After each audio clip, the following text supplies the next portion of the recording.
డబ్బు, అనారోగ్యం, ఉద్యోగం, వ్యాపారం, అప్పులతో బాధపడుతున్నారా? మీకోసమే లాంచ్ యువర్ ఫ్యూచర్ ప్రోగ్రామ్. హోదా దక్కించుకుంది, ఆర్థిక శక్తిగా అవతరించింది, గ్లోబల్ పోలీసింగ్లోనూ బిజీగా మారిపోయింది.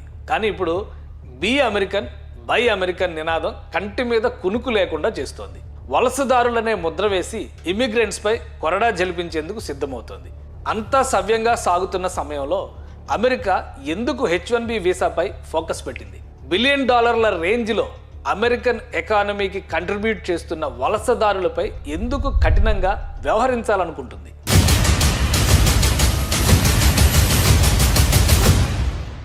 ఆగస్టు 4, 2020లో అప్పటి America president Donald Trump H1B visa ప్రొసీజర్లో కీలక మార్పులు తీసుకొస్తున్నట్టు బహిరంగ ప్రకటన చేశారు. దీంతో అమెరికాలోకి ఎవరు రావాలన్నా, జాబ్స్ సాధించాలన్నా రూల్స్ కఠినంగా మారతాయన్న ఊహాగానాలు ఎక్కువయ్యాయి. ఇది భారతీయులకే గొడ్డలు పెట్టు. ఎందుకంటే అమెరికా వెళ్ళి సెటిల్ అవ్వాలి అనే డ్రీమ్స్ ఇండియన్స్కే ఎక్కువ ఉంటాయి. ఈ అమెరికా పిచ్చి ఎంతంటే వీసా బాలాజీ టెంపుల్, వీసా వాలి బజరంగబలి టెంపుల్, వీసా హనుమాన్జీ మందిరాలని దర్శించుకుంటే అమెరికా వీసా వచ్చి తీరుతుందని నమ్మేంత. H1B వీసా కొత్త విధానాల కారణంగా అమెరికాలో ఉంటున్న 5 నుంచి 7 లక్షల మంది భారతీయులు ఇండియాకు తిరిగి వెళ్ళిపోవాల్సిన పరిస్థితి వస్తుందని American congress lady Tulsi Gabbard అంటున్నారు. యుఎస్లోని Google, Microsoft, Apple, YouTube, Adobe, Chanel, Starbucks వంటి టాప్ మల్టీనేషనల్ కంపెనీలకు భారత మూలాలున్న వ్యక్తులే సీఈఓలు, డైరెక్టర్లు. టాప్ ఎంఎన్సీలకు సీఈఓలు కూడా H1B వీసాలపై ఆధారపడ్డవారే. అంతెందుకు, వచ్చే అధ్యక్ష ఎన్నికల్లో రిపబ్లిక్ పార్టీకి అధ్యక్ష అభ్యర్థిగా బరిలో నిలిచే అవకాశాలున్న వివేక్ రామస్వామి కూడా H1B వీసా హోల్డరే. ఒకవేళ ఈ పాలసీ అమలైతే భారతీయులకు ఇదొక చేదు వార్త. ఉన్నట్టుండి అమెరికా ఎందుకు H1B వీసా నిబంధనలు కఠినతరం చేసిందనే దానికి 4 కారణాలున్నాయి. 1, ఓటు బ్యాంక్ పాలిటిక్స్.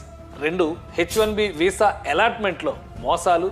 3, ఉద్యోగ నియామకాల్లో వివక్ష. 4, H1B వీసా ప్రోగ్రాంలో లోపాలు. ఓటు బ్యాంక్ పాలిటిక్స్ విషయానికి వస్తే 2016లోనే అమెరికా అధ్యక్ష ఎన్నికల్లో రిపబ్లికన్ పార్టీ అభ్యర్థి Donald Trump America for Americans అంటూ కొత్త స్లోగన్స్ ఇచ్చారు. Buy American, hire American, make America great again. ఇప్పుడు మళ్ళీ ఫ్రెష్గా make America great and glorious again అంటూ స్లోగన్స్ ఇస్తున్నారు. ఈ అమెరికా ప్రాంతీయవాద నినాదాలు గతంలో ట్రంప్కి అధికార దండం అందించాయి. అందుకే ఇప్పుడు రిపబ్లికన్స్ అదే నినాదాల్ని అందిపుచ్చుకున్నారు. ట్రంప్ ఎన్నికల ప్రచారంలో యాంటీ ఇమ్మిగ్రేషన్ హామీలు హోరెత్తిపోతున్నాయి. వాస్తవానికి కరోనా వ్యాప్తి, ప్రజల సేఫ్టీని దృష్టిలో ఉంచుకొని 2020లోనే ట్రంప్ సర్కార్ H1B వీసాల్ని తాత్కాలికంగా నిలిపివేసింది. అమెరికాలోని కంపెనీలు నేటివ్ అమెరికన్లకి ఉద్యోగాలు ఇవ్వడంతో స్థానికంగా ఉపాధి పెరిగింది. 2021లో డెమోక్రటిక్ పార్టీ తరపున అధ్యక్షుడిగా ఎన్నికైన జో బైడెన్ H1B వీసా ప్రోగ్రాంని రాజకీయంగా వాడుకునేందుకు ఏమాత్రం వెనుకంజ వేయలేదు. H1B వీసా అలాట్మెంట్లో మోసాలు. అధ్యక్షుడిగా బైడెన్ వచ్చాక ఈ H1B వీసా ప్రోగ్రాంలో స్కామ్ జరిగిందని రిపబ్లికన్స్ బలంగా వాదిస్తున్నారు. H1B వీసా ప్రక్రియపై బ్లూంబర్గ్ సంచలన నివేదిక బయటపెట్టింది.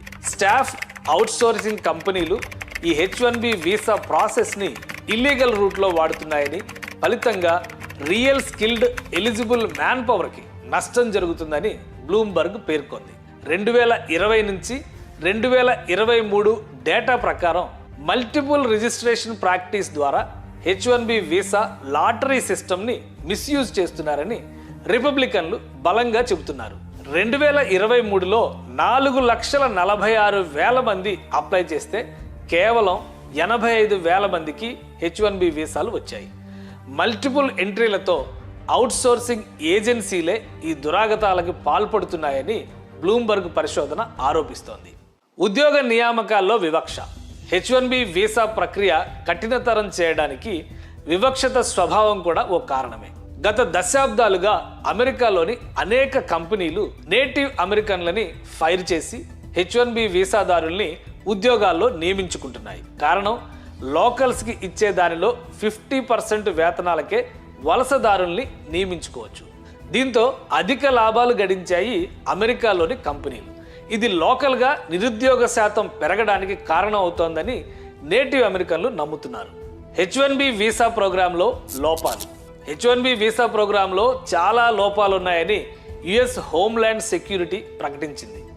అమెరికన్ కంపెనీల్లో స్కిల్డ్ వర్కర్స్ అవసరం ఉన్నప్పుడు వెంటనే H1B వీసా ఏజెంట్లతో కుమ్మక్కై వలసదారుల్ని తక్కువ జీతానికి చేర్చుకుంటున్నారని డిపార్ట్మెంట్ ఆఫ్ లేబర్ ఓ రిపోర్ట్ రిలీజ్ చేసింది. అమెరికన్లకు రిజర్వ్ చేసిన కోటాలో H1B వీసాదారులకి అవకాశం కల్పించరాదని స్పష్టం చేసింది. ఉద్యోగం ఇచ్చే కంపెనీపై ఎలాంటి తనిఖీలు లేకపోవడం కూడా H1B వీసా ప్రోగ్రాంలో సమస్యగా భావిస్తున్నారు. H1B వీసా ప్రవేశపెట్టినప్పటికీ ఇప్పటికీ పరిస్థితులు మారిపోయాయి. అమెరికన్లకు జరిగే నష్టం భర్తీ చేయడం కోసమే ఇది రాజకీయ నినాదంగా మారుతోందనేది విశ్లేషణ. కొత్తగా ప్రచారంలో విధానాలు లక్కి కాకుండా స్కిల్కి ప్రాధాన్యం ఇస్తాయని నేటివ్ అమెరికన్స్ వాదిస్తున్నారు. లాటరీ సిస్టమ్ని తీసేసి మెరిట్ బేస్ సిస్టమ్ని అమలు చేయాలనే వాదన బలంగా వినిపిస్తోంది. అసలు కొత్తగా అమలు చేయాలనుకుంటున్న నిబంధనలేంటి? ఈ నిబంధనల వల్ల భారతీయులు నష్టపోతారా? కొత్త రూల్స్ అమెరికన్ ఎకానమీ పైన ఎలాంటి ప్రభావాలు చూపనుంది? కొత్త నిబంధనలకి అమెరికన్ కంపెనీలు సహకరిస్తాయా? ఈ అంశాలపై నెక్స్ట్ వీడియోలో డిస్కస్ చేద్దాం.